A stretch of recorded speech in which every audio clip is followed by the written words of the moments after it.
hoje nós vamos falar sobre qual ação e qual fundo imobiliário que mais se valorizou na minha carteira. Se você ainda não conhece aqui o canal, eu comecei meus investimentos publicamente em uma carteira aqui em abril. Então se a gente for contabilizar de lá para cá, já se passaram 8 meses, onde todos os meses eu vou fazendo alguns aportes, investindo em ações, fundos imobiliários, investindo no mercado americano, trago algumas coisas sobre criptomoedas também. E se você quer acompanhar minha jornada nos investimentos, aqui é o lugar certo. É importante falar com vocês que a minha carteira ainda está em construção. Então hoje, quando a gente olha, tem 8 ativos em ações e a gente também tem 8 fundos imobiliários. Não quer dizer que eu vou continuar assim daqui até o final desse quadro. A ideia é chegar nos 10 mil, mas pode ser que eu acrescente em algumas ações, alguns fundos imobiliários, pode ser que eu tire também. Então essa carteira ainda não é definitiva, ela ainda está aí sobre mudanças e ela vai se adequando aí à minha estratégia de investimento. Dito isso, eu fui lá na minha carteira de investimentos e peguei a ação que mais se valorizou dentro dos 8 meses e também peguei o fundo imobiliário. E eu quero trazer aqui para vocês algumas informações sobre esses dois ativos. Mas também já adianto qual foi a rentabilidade para vocês. A ação ela se valorizou 16,68% nesse período e o meu fundo imobiliário ele se valorizou 11,78%. Isso não levando em consideração aí os dividendos. Eu estou levando em consideração apenas a valorização do preço da cota. E sem enrolação, a ação que teve uma maior rentabilidade nesse período foi a Sanepar com 16,68%. E eu confesso que foi uma boa surpresa, porque por mais que a gente compre ações de empresas ou fundos imobiliários esperando uma valorização, tem empresas que a gente sabe que levam um pouco mais de tempo ali, porque a estratégia da empresa muitas vezes não é o crescimento rápido. Então a gente sabe que dentro da Bolsa de Valores nós temos aquelas empresas que pegam os dividendos e reinvestem para um crescimento, tem empresas que já são mais consolidadas e em vez de reinvestir no seu negócio, distribuem mais os dividendos. Então existem diversos tipos diferentes de empresa. E a Sanepar é uma empresa um pouco mais resiliente, uma empresa que ela vai pagar bons dividendos. Para quem não sabe, a Sanepar é a empresa que é responsável por toda a parte de saneamento básico do estado do Paraná. Então ela tem ali contratos já, que são contratos bem mais longos. E muitos dos investidores que investem na Sanepar já investem com a estratégia de saber que é uma empresa que ela domina toda uma região, ela não tem concorrência. Então com isso, a empresa ela consegue ter uma maior previsibilidade do seu lucro, da sua receita futuramente. Ela desenvolve novos projetos, mas ela consegue calcular muito melhor do que outras empresas que têm muitos concorrentes no mercado. É uma empresa que paga bons dividendos. Então por ser uma empresa mais ou menos com essas características, a gente não espera um crescimento tão rápido. E um crescimento aí na casa dos 16% num período de 8 meses, para mim eu fiquei muito contente com esse resultado. Eu vou compartilhar minha tela aqui com vocês para mostrar alguns números da Sanepar. Hoje a gente consegue comprar uma ação na casa dos R$ 5,13. Se a gente olhar aqui nos últimos 6 meses, a Sanepar se valorizou 21,85%. Se a gente pegar um período maior, de janeiro até o momento, ela já se valorizou 48,70%. Se a gente pegar aí 12 meses, 44,10%. Então realmente é uma ação que no último ano teve uma valorização muito positiva. Vendo mais alguns dados aqui, no caso agora no Status Invest, a gente consegue ver que nos últimos 12 meses ela pagou aí um dividend yield na casa dos 7,32%. Se a gente olhar aqui a regularidade no pagamento dos dividendos, a gente vê que dentro de um período aqui de 5 anos, ela também vem sempre pagando aí bons dividendos. Olhando aqui mais alguns indicadores da Sanepar, a gente consegue ver que eles têm uma margem líquida muito legal também de 24,53%. Hoje eles estão aqui com um PL de 5,17 e um preço sobre valor patrimonial de 0,81. Então quando a gente dá uma olhada aqui nos indicadores de forma geral, a gente consegue ver uma empresa bem saudável, com bons lucros e que isso acaba trazendo uma perspectiva muito positiva para o futuro. Lembrando sempre que tudo pode acontecer, porque aqui a gente está falando de renda variável. Então qualquer informação, erro contábil, diversos fatores podem influenciar para que uma empresa que hoje está indo bem, futuramente ela não venha apresentar os mesmos números. Mas olhando de uma forma geral, todas as notícias que vêm no mercado, tudo que tem nos relatórios da Sanepar, a gente consegue ver que é uma empresa aí de excelente qualidade. Inclusive eu estou com um relatório disponibilizado pela empresa nesse mês de outubro e quando a gente olha, tem alguns destaques aqui para a Sanepar, que no caso a receita líquida comparada com o período anterior do ano passado, teve um acréscimo de 12,1%. Se a gente pega o EBITDA, também subiu aqui para 35,7% de crescimento.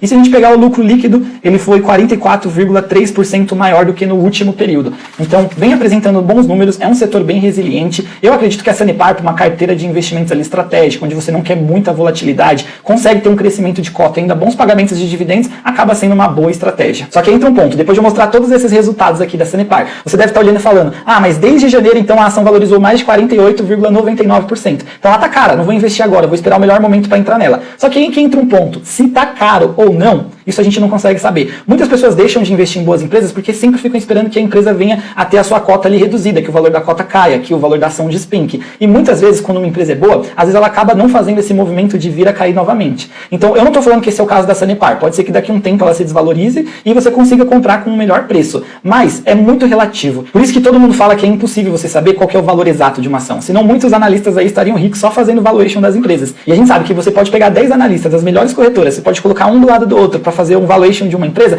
cada um vai chegar no valor diferente, porque cada um tem o seu método de avaliar uma empresa, cada um vai levar algumas informações em consideração e outras não. Então não dá para cravar exatamente qual o valor que você deve pagar numa ação. Claro que olhando alguns desses indicadores a gente consegue saber se a empresa está muito cara ou não, mas a gente nunca consegue prever exatamente qual vai ser o valor. Por isso que o mais importante antes de você começar a investir numa ação é pesquisar sobre a empresa. Entra no relatório da Sanepar, dá uma olhada no modelo de negócio, vê quais são os projetos para o futuro, vê como é a situação atual da empresa, o endividamento, ela consegue trazer lucro constantemente? Há quantos anos consecutivos essa empresa dá lucro? Se baseando nessas perguntas e trazendo essas respostas à tona, você já vai conseguir escolher boas empresas. E é por esse motivo que a Sanepar vale o seu estudo. E fica essa dica como uma recomendação de estudo, não de investimento. Bom, e agora que eu já falei para vocês qual a minha ação que mais se valorizou, preciso falar qual é o fundo imobiliário. E o fundo imobiliário que teve uma rentabilidade de 11,78% em 8 meses foi o RBVA11. Para quem não conhece esse fundo imobiliário, ele é um fundo de tijolo administrado pela Rio Bravo e como vocês podem ver aqui na tela que eu estou compartilhando, ele tem 75 ativos no seu portfólio. Então fica até aqui um ponto de atenção. Não adianta nada você encontrar um fundo imobiliário que tenha 100 ativos e seja um único locador, porque se der problema com esse locador, os 100 ativos vai passar por problema. Então nesse caso é um fundo que tem bastante ativos, mas tem 8 inquilinos. Então digamos que um inquilino venha a dar problema, o fundo ele não vai estar inteiro sobre risco. Então é sempre importante também diversificar ali nos inquilinos. E por mais que esse fundo imobiliário hoje ele tenha aí bastante ativos, ele tem uma vacância de apenas 7,1%, o que é bem tolerável e mostra que o gerenciamento desse fundo ele está sendo aí feito de forma adequada,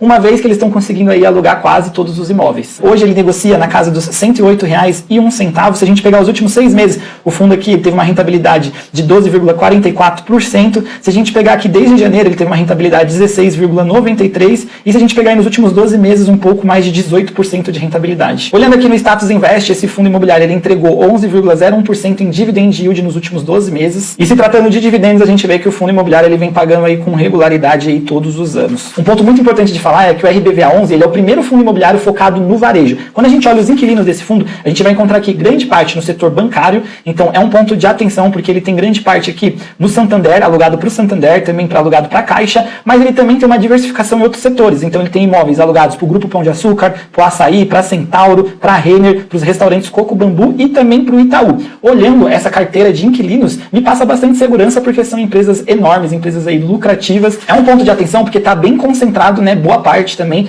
na parte de setor bancário, mas são bancos aí que apresentam aí bons resultados. E um ponto forte desse fundo que eu analisei, eu acho isso muito legal, é que esse fundo imobiliário ele tem imóveis muito bem localizados. Então, ele tem imóveis em áreas de São Paulo que são muito requisitadas. A gente consegue ver aqui no relatório do fundo algumas agências do Itaú, algumas lojas em regiões bem nobres. Então, ele é um fundo que ele tem ali uma característica um pouquinho diferente dos demais. Um ponto legal desse fundo imobiliário que eu mostrei para vocês é a diversificação. Com uma cota eu consigo investir em 75 imóveis diferentes, onde esses 75 imóveis têm 8 inquilinos diferentes. Então, vocês viram como que a minha carteira ela fica muito mais diversificada com um único ativo? E vocês podem fazer isso dentro da classe dos fundos imobiliários. Então, esse é um fundo de tijolo voltado para o varejo. Vocês podem ter também dentro da carteira de vocês fundo de galpões logísticos, fundos de shopping, fundos de papel. Dessa forma, só dentro dos fundos imobiliários vocês já conseguem ter uma diversificação muito legal. E quando a gente parte para as ações é a mesma coisa. Como eu mostrei para vocês, a minha ação que mais se valorizou é uma empresa que eu não esperava que o crescimento fosse tão rápido. Mas dentro da minha carteira eu tenho outras ações de empresas que também podem me trazer uma rentabilidade. Então nunca invista num único setor, numa única classe de ativos. Sempre procure diversificar porque você vai estar sempre muito mais protegido para quando vier acontecer qualquer coisa na nossa economia.